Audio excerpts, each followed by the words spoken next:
Hello students, welcome to the science class. Our topic is wind storms and cyclones. In our country, Bengal and Orissa are hit by cyclones regularly. Cyclones are destructive.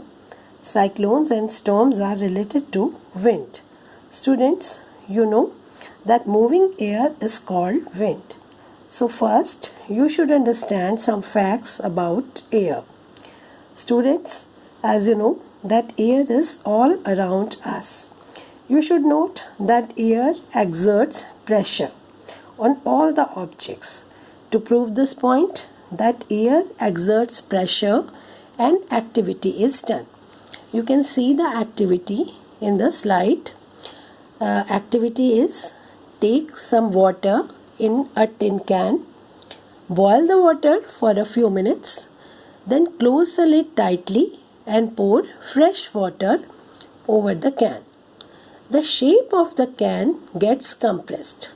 This is because when the water is heated, it changes into steam. Some air comes out of it. When the can is cooled by pouring water, the steam in the can condenses and the pressure of air inside the can becomes less. But the pressure of the air outside the can is more, so it compresses the can. This shows that air exerts pressure. Students, air exerts pressure. This can be proved by another activity. In this activity, one glass is taken with water in it. This is the glass. A cardboard is placed over it. You can see here. Now hand is placed on cardboard and glass is gently flipped. Here you can see the glass is gently flipped. Now hand is removed from the cardboard. But even after that, cardboard stays there. In this case, atmospheric pressure acting on the upward direction balances the downward forces of the water on the cardboard. Hence, cardboard remains in position. So, students, by these two activities, we can understand that air exerts pressure. The second point about the wind is that high wind speeds causes low air pressure. It means that when the speed of the wind increases, then air pressure becomes low. And the wind blows from a region of high pressure to a region of low pressure. This can be proved by an activity. Hold a strip of paper about 20 cm long and 3 cm wide between the fingers and blow air over it. Here you can see this girl is blowing the air above the strip. In this case, what will happen? The paper strip will be lifted up. This is because when we blow air over the paper strip, then the wind speed increases, and due to this, the pressure becomes low. But the air pressure below the paper is more, so the air from below the paper pushes the paper up. Then there is another activity to prove the same point, that if the wind speed increases, then the pressure becomes low. Take two balloons of the same size, pour some water in both the balloons, blow air into the balloons and tie them with threads and hang them on a stick about 8 to 10 cm apart. Now blow air between the two balloons. Here one should blow the air between the two balloons. In this case, what will happen? The balloons will be pushed towards each other. This is because when we blow air between the balloons, the air pressure between the balloons becomes less and the air pressure outside the balloons is more. So the air from outside pushes the balloons towards each other. So this activity proves the point that if the speed of the wind will increase, then the air pressure will become low. The third point about the air is that air expands on heating and contracts on cooling. This can be proved by an activity. Take a boiling tube or a bottle and stretch a balloon tightly over the neck of the bottle. Now pour some hot water in a plate and insert the boiling tube or bottle, whatever you have taken, into the hot water. What will happen when we place the bottle in the hot water? Then the balloon gets inflated. Why does this happen? Because when we put the bottle in the hot water, then the air inside the bottle becomes warm and it rises up, and due to this balloon gets inflated. When we put the bottle into the cold water, then what will happen? Now the air inside the bottle will contract, so it will come down into the bottle and the balloon gets deflated.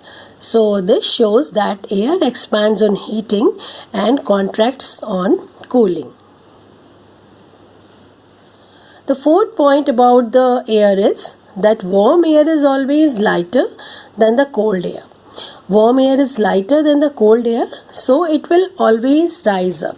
When warm air rises up at a place, then the air pressure reduces and the cold air moves in to take its place. This can be proved by an activity. Take 2 empty paper cups of the same size, hang them in an inverted position from the 2 ends of a stick, tie a thread in the middle of the stick and hold the thread. Now keep a burning candle below one of the cup. Now what will happen when we burn the candle below a cup? The air will become warm and this warm air will rise up and this will push the paper cup in the upward direction. So this proves that warm air is lighter than the cold air. Now it is time 2 points that we have learnt from the so many activities. These points about the air are: air exerts pressure, high wind speeds causes low air pressure, air expands on heating and contracts on cooling, warm air is lighter than cold air. Students, now we will discuss why does the air move on earth? What is the cause behind it?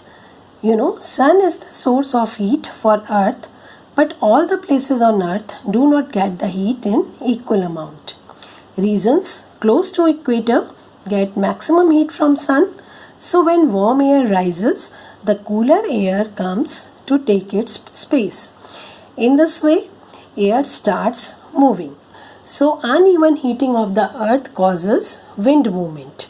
Wind movement are caused due to 2 reasons. One, uneven heating between the equator and the poles, and the uneven heating of land and sea.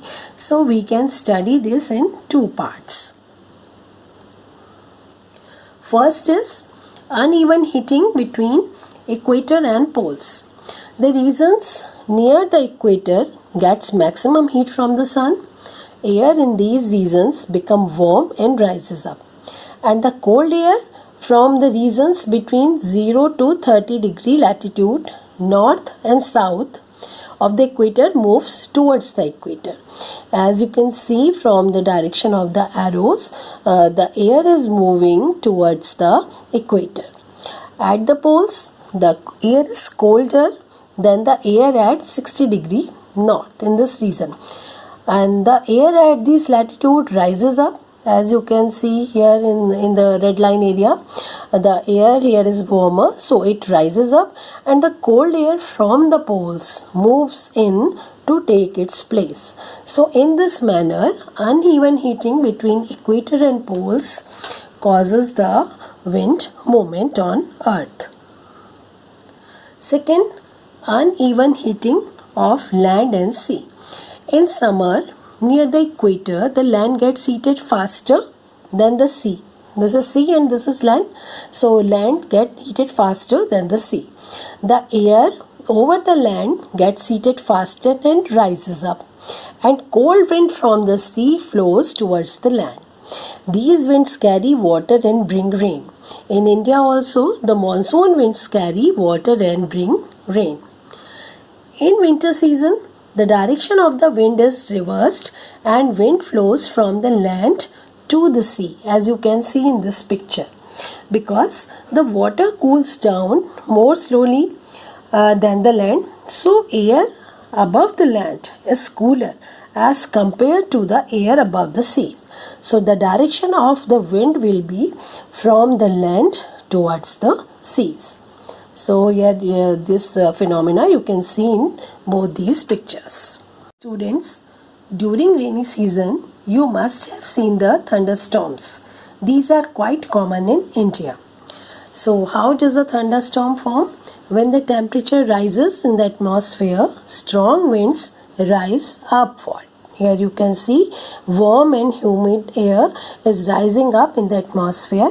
They carry water droplets upward. But these water droplets freeze in the upper atmosphere and fall downward. So fast movement of falling water droplets and rising air causes lightning and sound. This is called thunderstorm. Cyclones. Cyclones can be very destructive. When cyclone is formed, then strong winds push water towards the shore, even if the storm is hundreds of kilometers away. The water waves produced by the winds are so powerful that a person cannot overcome them. Here you can see the formation of cyclone in this picture. When warm air rises up, it causes a drop in pressure, so air rushes towards the center of the storm. When this is repeated several times, very low pressure and very high speed winds revolving around it is formed. This is called cyclone. There are many factors affecting the cyclones like temperature, wind speed and humidity. Cyclones are known as hurricane in America and typhoon in Japan and Philippines. The center of the cyclone, as you can see here and here, this is very calm area and it is called the eye of the cyclone. Cyclones are very destructive, as you can see in the pictures.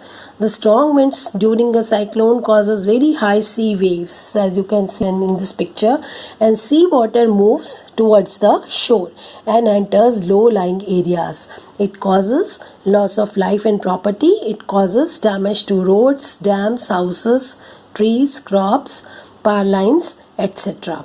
So here in this picture you can see the houses are submerged, water is moving, rushing towards the road and the houses, and the strong winds are moving. So all these cause the destruction during the cyclones. Now the tornado. Tornado is a dark shaped cloud. Here you can see this, the structure is formed from the cloud. Its shape is like a funnel. It reaches from the sky to the ground. It means it forms in the sky and then it reaches towards the ground. A strong tornado can travel at speed of about 300 km per hour. It sucks dust and objects from the bottom and throws them away from the top. So here you can see a tornado structure formed by the clouds. But tornadoes are not very frequent in India. Students, as you can see, lightning, thunderstorms and cyclones all are the natural phenomena. We cannot stop them, but certainly we can protect ourselves from them. So during the lightning and thunderstorm, if we are outdoor, we should keep in mind that open vehicles like motorbike, trucks, open fields, parks, elevated places are not safe for us. Carrying an umbrella is also unsafe. If in a forest, take shelter under short trees. If in an open field, stay away from trees, poles and metallic objects. If we are inside the house, then we should keep that lightning can strike electric wires, telephone cords and metal pipes. So contact with these objects should be avoided. It is safer to use mobile and cordless phone than wired phones. Electrical appliances like TV, computers, etc. should be unplugged. So these are the some of precautions that we should take during the lightning and thunderstorm. Then the protection against the cyclone. First of all, we should not ignore the warning issued by the government agency. We should take them very seriously. We should make necessary arrangement to shift the essential household goods, domestic animals and vehicles, etc. to safer places. Avoid driving on roads through standing water, as floods may have damaged the roads. Phone numbers of all emergency services like police, fire brigade and medical centers should be handy. Always store drinking water for emergencies. Do not touch wet switches and fallen power lines as they may have current in them. Cooperate and help your neighbors and friends. So students, it was all about the chapter Wind, Storms and Cyclones. Thank you.